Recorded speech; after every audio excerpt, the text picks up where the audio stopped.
وَلَقَدْ عَلِمْتُمُ الَّذِينَ اعْتَدَوْا مِنكُمْ فِي السَّبْتِ فَقُلْنَا لَهُمْ كُونُوا قِرَدَةً خَاسِئِينَ وَلَقَدْ عَلِمْتُمُ الَّذِينَ اعْتَدَوْا مِنكُمْ فِي السَّبْتِ فَقُلْنَا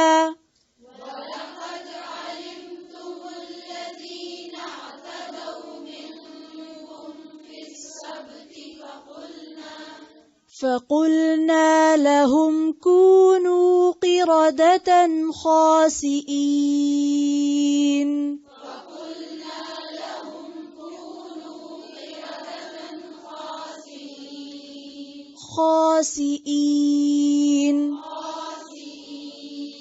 فقلنا لهم كونوا قردة خاسئين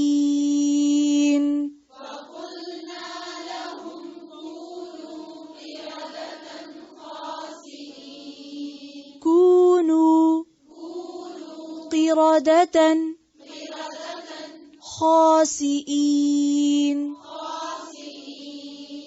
پھر سے پڑھیں خاسئین، زیر کو اور باریک کریں. وَلَقَدْ اور البتہ تحقیق علمتم جان لیا تم نے الذین ان کو جو اعتدوا حد سے نکل گئے منکم تم میں سے فی السبت سبت میں یعنی ہفتے کے دن فقلنا تو کہا ہم نے لہم ان سے کونو ہو جاؤ قردتن بندر خاسئین ذلیل و خوار. وَلَقَدْ اور البتہ تحقیق علمتم کا روٹ کیا؟ عین لام میم. جان لیا تم نے، تمہیں معلوم ہے، یعنی معنی کیا اس کا؟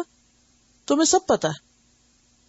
الذین ان لوگوں کے بارے میں اعتدوا جنہوں نے زیادتی کی.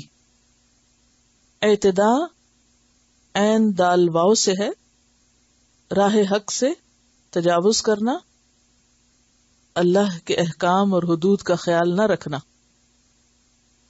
اور تمہیں معلوم ہے، تم جان چکے ہو ان لوگوں کو جنہوں نے اللہ کے احکامات میں زیادتی کی، یعنی حکم نہیں مانا.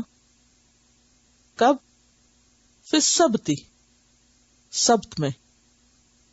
سین بیتے سبت کا معنی ہوتا ہے کاٹنا، مراد ہے ہفتے کا دن، کیونکہ یہ لوگ کام کاج سے قطع تعلق ہی کر لیتے تھے، کاٹ لیتے تھے، اور دنیا سے کٹ کر اللہ کی عبادت میں مشغول ہو جاتے تھے، یا انہیں ایسا کرنے کا حکم دیا گیا تھا. یعنی سب کچھ چھوڑ دو، دنیا کے سب کام چھوڑ دو اور صرف عبادت کرو. یعنی ان کے لیے سبت کا دن یا ہفتے کا دن کیا تھا؟ ہالی ڈے تھا، جس میں انہیں دنیا سے الگ ہونا ہوتا تھا، جسے نصارہ کے ہاں اتوار کا دن ہے، سنڈے. فَقُلْنَا لَهُمْ تو کہا ہم نے ان کے لیے یا ان سے کونو ہو جاؤ سے مراد یہاں بن جاؤ.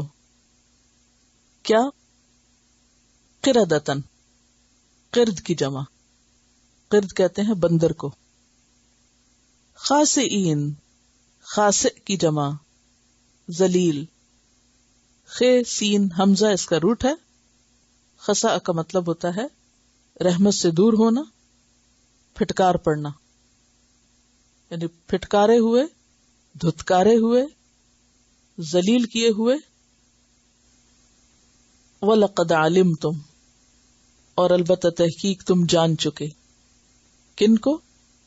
الذین اعتدوا منکم ان لوگوں کو جنہوں نے تم میں سے زیادتی کی تھی. یہ سب نے نہیں کی تھی، ایک خاص بستی کے لوگوں نے یہ کام کیا تھا، ان کی طرف اشارہ ہے. یعنی بنی اسرائیل کے ایک خاص ٹرائب یا ایک خاص علاقے کے لوگوں کی طرف اشارہ ہے، جنہوں نے ہفتے کے روز کیا کیا؟ زیادتی کی. کیا زیادتی تھی ان کی؟ چونکہ بنی اسرائیل کو ہفتے کے دن کام کرنے سے روکا گیا تھا، تو سمندر کے کنارے ایک خاص بستی تھی جس کے لوگ اپنی آمدنی کے لیے مچھلیاں پکڑا کرتے تھے، یعنی اپنی گزر بسر کے لیے مچھلیاں پکڑنے کا کام کرتے تھے. آپ یوں سمجھیے مچھروں کی بستی جیسے کوئی ہوتی ہے. تو چونکہ انہیں ہفتے کے روز کوئی بھی کام کرنے سے منع کیا گیا تھا، تو انہوں نے کیا کیا، ایک ہیلا کیا، ایک چال چلی، اور چال چل کے ہیلا سازی کے ذریعے بظاہر ہفتے کو کام نہیں بھی کیا، لیکن مقصد پورا کر لیا، مچھلیاں پکڑ بھی لی. اور وہ کرتے کیا تھے کہ ہفتے سے پہلے یعنی جمعے کی شام کو جال لگا دیتے. ہفتے کے دن جال لگا رہتا، مچھلیاں خود ہی پھنستی رہتی اس میں، اور اتوار کی صبح کو جا کے سارا جال باہر نکال لیتے. اور اس طرح بظاہر وہ کیا کہتے، ہم نے تو ہفتے کے دن کوئی کام ہی نہیں کیا. تو اللہ تعالیٰ نے ان کے اس فعل کو کس سے تعبیر کیا، زیادتی سے. وَلَقَدْ عَلِمْتُمُ الَّذِينَ اعْتَدَوْا مِنْكُمْ، تم جانتے ہو ان لوگوں کو، بہت اچھی طرح تمہیں پتا ہے ان لوگوں کا جنہوں نے تم میں سے ہفتے کے دن زیادتی کی تھی. فَقُلْنَا لَهُمْ، تو ہم نے ان سے کہا، کیا کہا، کونو، ہو جاؤ، کیا، قردتن، بندر.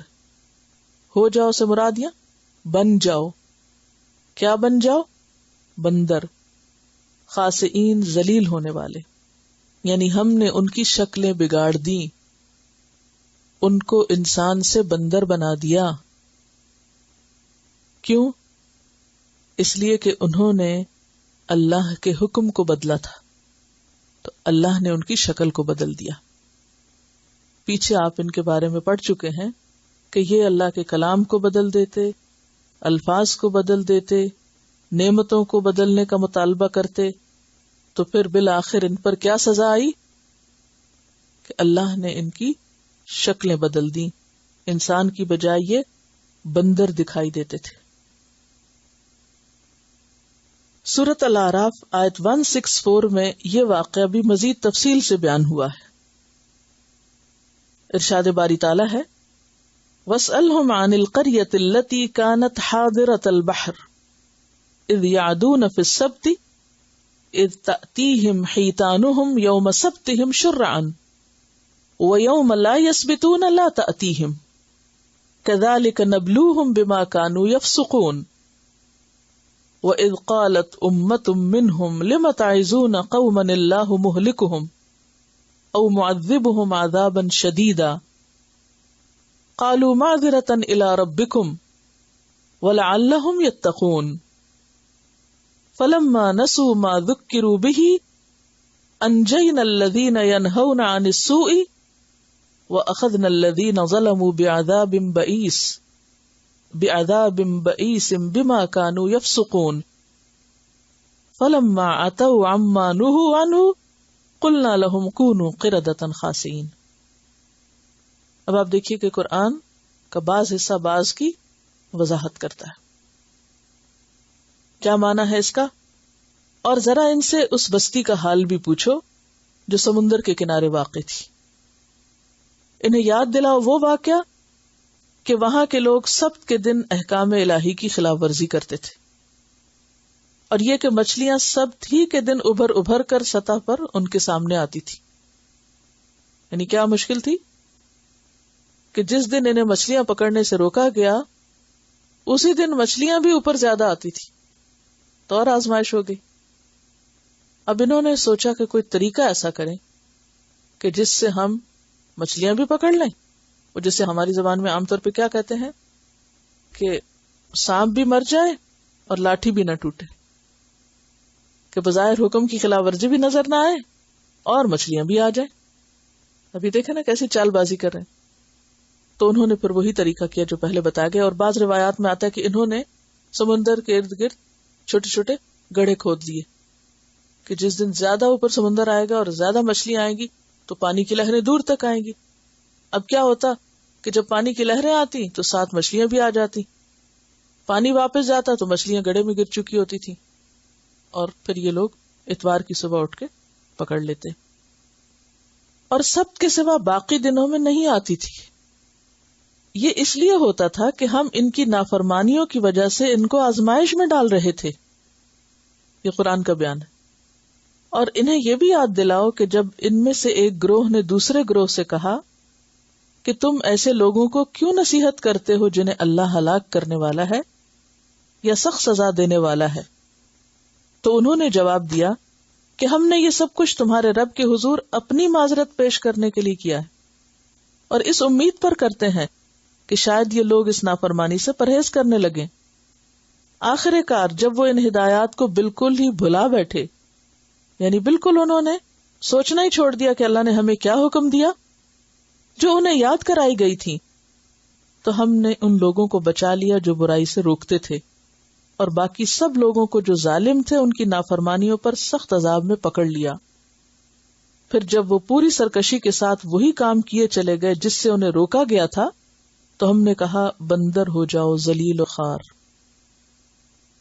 تو اس سے کیا پتہ چلتا ہے کہ جب یہ قوم یہ کام کر رہی تھی تو اس وقت لوگ 3 حصوں میں بٹ گئے، یعنی یہ سارے لوگ 3 حصوں میں بٹ گئے.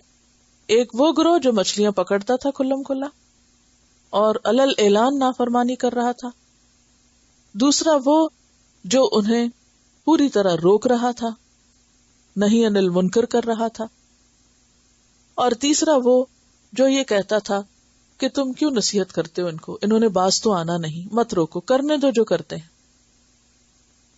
تو اب جب عذاب آیا تو سب ظالموں کو عذاب نے دھر لیا، سب بندر بن گئے. صرف وہ بچے جنہوں نے کیا کیا تھا، جنہوں نے برائی کرنے سے روکا تھا. اور یہ روکنے والے، انہیں پتا تھا کہ لوگ نہیں باز آئیں گے، پھر بھی کیوں روکتے تھے؟ معذرتاً الی ربکم، اپنے رب کے سامنے سرخرو ہونے کے لیے کہ یا رب ہم نے تو ان کو روکا تھا، یہ نہیں باز آئے تھے. تو اس سے یہ بھی پتا چلتا ہے کہ جب کسی کے سامنے برائی ہو رہی ہو تو حد الوسع اپنی زبان یا ہاتھ سے روکنا چاہیے، اور اگر نہیں روکیں گے اور غلطی ہوتی رہی تو سب پکڑے جائیں گے، سب اس میں شامل ہو جائیں گے. تو یہاں پر آپ دیکھیے کہ اللہ تعالیٰ نے ان کو ذلیل بندر بنا دیا. اب یہ بندر بنانا کیا تھا؟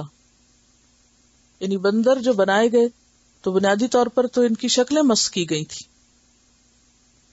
روایات میں آتا ہے کہ ان کی عقل اور شعور تو انسانوں جیسی تھی، لیکن ان کی شکلیں بندر جیسی بن گئی تھی.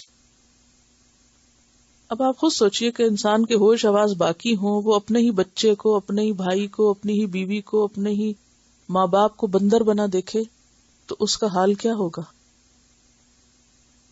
اب دیکھیں نا کہ بندر کی شکل کو اگر آپ ذرا ذہن میں لائیں، پورے جسم پر بالوں کا اگنا، نمبر 1. ہمارے منہ پر اگر ایک فالتو بال نظر آتا ہو تو ہمیں کتنی امبیرسمنٹ ہوتی ہے، کہاں یہ کہ پورا جسم بالوں سے ڈھک جائے، یہ کتنی کبھی شکل ہو جائے انسان کی. پھر اسی طرح ناک کا چپٹا ہونا، آنکھوں کا چھوٹا چھوٹا ہونا، ہاتھوں کی شیپ کا بدل جانا، کہاں انسان سیدھا چلتا ہے اور کہاں بندر جو ہے وہ ہاتھوں پہ اور پاؤں پہ چل رہا ہوتا ہے. تو ان کی شکلیں بگاڑ دی گئی کیونکہ انہوں نے اللہ کا حکم بدلا تھا، اللہ کے حکم کے ساتھ مذاق کیا تھا. تو اس سے یہ پتہ چلتا ہے کہ دین کے حکم کو اپنی مرضی کے مطابق ڈھالنے کے لیے اس میں تبدیلی کرنا اور ہیلا سازی کرنا اور چال بازیاں کرنا، یہ دراصل اللہ کے ساتھ مقابلہ ہے، اور یہ کوئی معمولی چیز نہیں ہے، سخت ناپسندیدہ ہے. جیسے آپ نے دیکھا ہوگا کہ بعض لوگ دین کے واضح احکام کو ہیلوں بہانوں سے بدل دیتے ہیں. مثلاً قل هو اللہ پڑھنے کا ثواب کتنا ہے؟ قل هو اللہ کے بارے میں آتا ہے کہ وہ ایک تہائی قرآن ہے. اب کئی لوگ قرآن پڑھنے کی بجائے کیا کرتے ہیں؟ 3 دفعہ قل هو اللہ پڑھ لیتے ہیں اور وہ کہتے ہیں ہم نے قرآن پڑھ لیا. یہ کیا ہے؟ کیا یہ بات جو سورۃ الاخلاص کو 1/3 قرآن کے برابر بتایا گیا، اس کا یہی مطلب تھا کہ وہ 3 دفعہ پھر قل هو اللہ پڑھنے سے قرآن پورا ہو جائے گا؟ اور کیا کرتے ہیں؟ اور بھی کئی ہیلا سازیاں ہیں کہ دین کے احکامات کو، اللہ کے حکم کو اپنی منمانی تفسیر کرنا اور اس کے منمانے مطلب نکالنا اور اس کو اپنی مرضی کے مطابق ڈھال لینا. بظاہر مرضی دل کی ماننا اور اوپر سے شو کیا کرنا کہ ہم کیا کر رہے ہیں، ہم دین پر عمل کر رہے ہیں. یا تو بھئی آپ کہہ دو کہ یہ دین نہیں ہے، ہماری مرضی ہے، تو ٹھیک ہے. لیکن اگر کوئی شخص مرضی اپنی کر رہا ہو اور نام اس کو دین کا دے رہا ہو تو یہ بدترین دھوکہ ہے. یخادعون اللہ والذین آمنوا وما یخدعون الا انفسہم. اسی طرح جب حجاب کی بات آتی ہے تو کہتے ہیں دل کا پردہ کافی ہے. آنکھ کا پردہ ہونا چاہیے، دل پہ پردہ ہونا چاہیے. حالانکہ قرآن پاک میں دلوں کے پردے اور آنکھ کے پردے کو غفلت کی علامت بتایا گیا ہے اور اسے پناہ مانگی گئی ہے کہ کسی کے دل پہ پردہ ہو. اور کیا کرتے ہیں؟ کچھ سنتوں کو بھی اسی طرح مذاق اڑاتے ہیں. عورت کو وراثت میں حصہ دینے کی بجائے کیا کرتے ہیں؟ جہیز دے دیتے ہیں. وہ کہتے ہیں بس ہو گیا. یہ بھی ایک چال بازی ہے. اور قربانی کے پیسے کو قربانی میں خرچ کرنے کی بجائے اور ایک سنت ابراہیمی کو جو کئی ہزار سال سے چلی آ رہی ہے اس کو ختم کر کے اپنی مرضی سے اس پیسے کا کوئی اور استعمال کرنا. سارا سال آپ کے پاس پیسے ہوتے ہیں، آپ جو چاہیں استعمال کریں. جب ایک خاص موقع پر خاص کام کے لیے استعمال کرنے کو کہا گیا تو آپ کو وہیں پر خرچ کرنا ہے. اور کوئی مثال سود کے بارے میں جیسے قرآن میں آتا ہے کہ انما البیع مثل الربا. تجارت بھی تو ایسے ہی ہوتی ہے، جیسے تجارت میں پروفٹ ہوتا ہے اسی طرح یعنی سود میں پروفٹ آ رہا ہے، اس کو بھی پروفٹ نام دیا ہوا ہے. ہاں؟ تو دین میں اس طرح کی چال بازی کرنا، اللہ کے حکم کو بدل دینا یا اللہ کے حکم کی منمانی تفسیریں کرنا اور اس کو اپنی اسمارٹنس سمجھنا کہ ہم بہت عقل مند ہیں، یہ بے وقوفی کی علامت ہے. اور کوئی شخص اللہ کو دھوکہ نہیں دے سکتا. حدیث میں آتا ہے کہ جو شخص اس دین کا مقابلہ کرنے کی کوشش کرے گا دین اس پر غالب آ کر رہے گا.